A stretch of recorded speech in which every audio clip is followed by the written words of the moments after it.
You remember that little boy glued to the TV, eyes wide open with wonder, as your favorite footballer scored breathtaking goals? The roar of the crowd, the thrill of the last goal, all of it was completely intoxicating. You dreamt of being on TV, in their shoes, shooting your shot, and living the dream. You'd wish to become the next Ronaldo or Messi. Both names have got you confused, chasing for the glory. Then it happened. Your dream. You'd spend hours practicing, rain or no rain, with your best friend, each of you dreaming of participating in the Olympics or the World Cup final.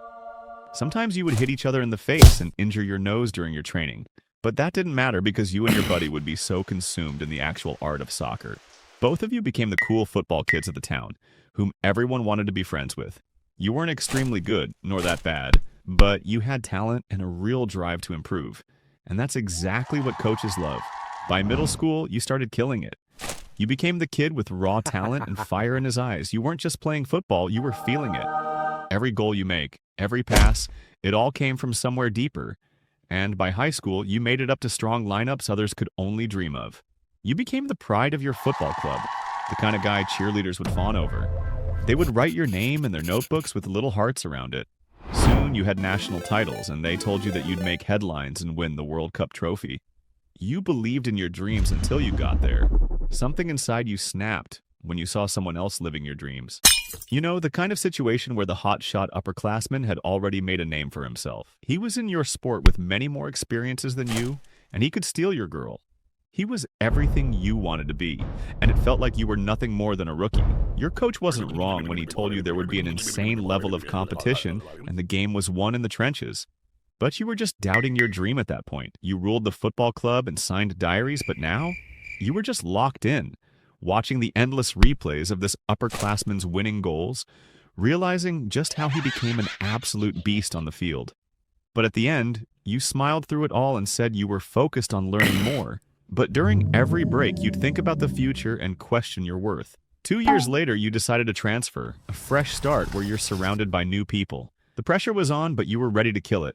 On your first day with the team, your coach pulled you aside, recognized your talent, and gave you one simple but heavy directive: become the new beast.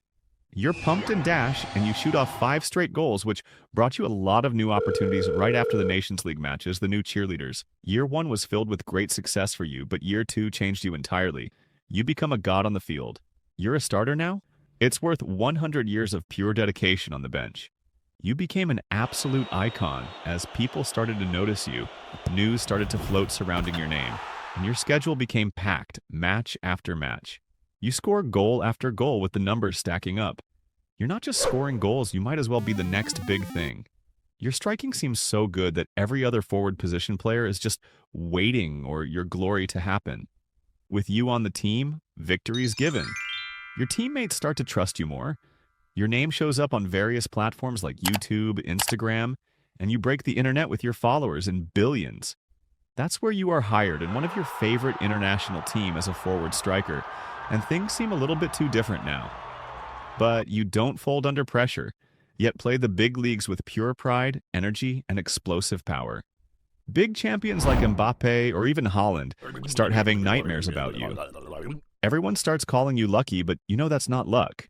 This is the success of someone who never stopped playing and finally tapped into his inner powers. To make that little boy who once licked popsicles behind the TV and dreamt of being on the field, making the whole crowd cheer for him one day, proud. You're never in the shadows anymore and are finally the biggest champion of your country. ESPN and Sky Sports won't stop talking about you. They invite you to their programs for interviews, and they won't just stop ringing your phones. Then came the call you had been waiting for, the one you knew you couldn't skip. So you ask yourself, this is what I worked so hard for, right? Your mom's super touched your girl. She's thinking of buying a villa, and your dad is getting his new RV. All those years of brutal, hard work brought you here. So you put on your jersey and some other promotional items because you've become such a hotshot, and smile for the camera and for the overlap. You go to a football training camp where you're expected to lead and train, and nobody cares about what you achieved in college. Your 50-year-old coach is sick and tired of trying to motivate the 2 troublemakers of the team as he chugs down his soda.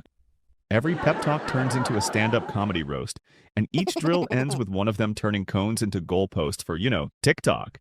Coach didn't sign up for this. He wanted to build champions and not babysit the future clowns of the Sunday League. Then the whistle blows, you take a deep breath, and with the first touch, you pass the ball on to the winger, as you always have. Your play unwinds exactly how you imagined it. Your star striker pulls a hamstring in the first half, and the midfield falls apart just like a cheap IKEA table. And the one fool that the coach despises ends up doing keepy-uppies near the box, while the clever opponents score again. You lost by 2. The pressure begins to build, and the press conference drags you, asks you whether you're feeling down or the weather. You obviously say no and lie. By mid-match, you misplace 5 passes and get nutmegged twice. You've lost 6 of your 7 duels, and the only thing that's been consistent is the way the opposing winger is making you look like an absolute rookie. You're starting to panic. You're trying to do every right thing, but with every little mistake of yours and your teammates, you're super close to the dreaded bus label. Then came your downfall. You fumbled your legacy. Whenever you walked into a locker room, it got quieter. The media started calling you an overrated player, and a guy on TikTok made a 3-part series on your downfall with the title, How a Future Star Flopped Before His Peak Time. Injuries? They have become a common part of your life. After every big match, you are having ankle, knee, and other types of issues on your lower body, making you spend a lot of time in the recovery room. For the videos, you laughed at it first until the video got 10 million views. By this time, you started questioning every move, and you weren't just special anymore. It wasn't the game that changed, but you. You played for the love of it, but now you have become someone who doesn't want to mess up. You used to sleep with your ball in bed, and now insomnia keeps you up at night. Then came the next year, you began to work on yourself and stop blaming others. Day or night, you'd practice more on your skills, strategize, play with kids, and defeat them on the field right there and then. But you overworked yourself, and you need instant surgery. The pain of falling short stung you more than the pain in your knees. The hospital felt cold. You see patients with breathing masks on, casts on, and in a coma. Then you begin to realize whether pushing yourself too hard was worth it. There you are in a cold surgery room with a strong antiseptic smell, and they're putting you under anesthesia. No roaring or crowd for once, it was all silence. You take a good nap and wake up to your fear, the cast on your knee. There you break down in tears and hug your mama, who's still proud of you. For the first time in your life, you realized you lost yourself in the journey of becoming a champion. It was the weight that was heavier than your knees. You are recovering and at home now. You watch others take the lead. Remember the clown from your football team? He's become the next champion. He's inspiring kids with his shots. You don't feel hate. No, not anymore. No one told you that passion isn't enough. No one prepared you for the burnout, the bitter reality that talent doesn't always win. It's the politics, the injuries, and the pressure to stay a champion. But here's the twist. Football didn't leave you. And years later, you removed the cast, the interviews stopped, the jersey was packed, and you somehow found your way back to football. But this time, you're stronger than ever. Even though every stretch hurt you, every jog felt like pain, and you would still doubt yourself because of your past.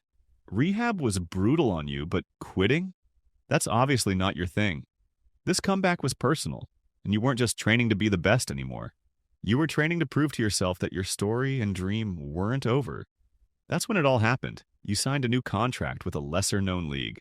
You had your spot again, not as a prodigy or the champion, but as a low-key guy. The new kids on the team started calling you uncle as a joke. You smiled, but deep down, you had something that nobody on the team had. Wisdom. And then, game by game, you rebuilt yourself into a better player this time. You weren't rushing things. You didn't feel like making headlines either. You just wanted to take your time and grow with composure. You played with intention now, and behind every pass there was a motive, and every movement on the field meant something. And slowly you got your fame back. Not the hype or the numbers, but the way you led the team. That's when it hit you. To be the silent leader, the one on whom the coach could rely. And yeah, sometimes the crowd still booed you and the media would talk about you, but you just didn't care this time. Why? Because the game no longer represented your identity. It was your choice. You played because you loved it. Through the pain or the doubt, you went viral. And when a young player, shaking in the tunnel before kickoff, asked you how to deal with the immense pressure, you didn't hit him with the no pain, no gain. You just smiled and told them to play like you did when nobody was watching. Because now you know the biggest reason it sucks to be a football player. It's because the world watches you at your best but never prepares you for your worst times. But if you keep playing for the right reasons, that's how you win and get everything back. Your identity, your dream, and most importantly, yourself. Eventually, your body starts giving up. You turn old and gray. It's time. The pain didn't fade like it used to when you were young. The recovery took a lot of time, and you've lost your hunger because you've finally found the secret recipe. So you announce it quietly, no grand farewell party, just a simple thank you, a nod to the fans who stayed, and the teammates who felt like brothers. In your last match, when you stepped off the pitch, your boots were hanging around your neck, and it didn't feel like an ending. You felt at peace, and your smile was brighter than the paparazzi's flashes. And in the end, you retired. You left the game better than you found it.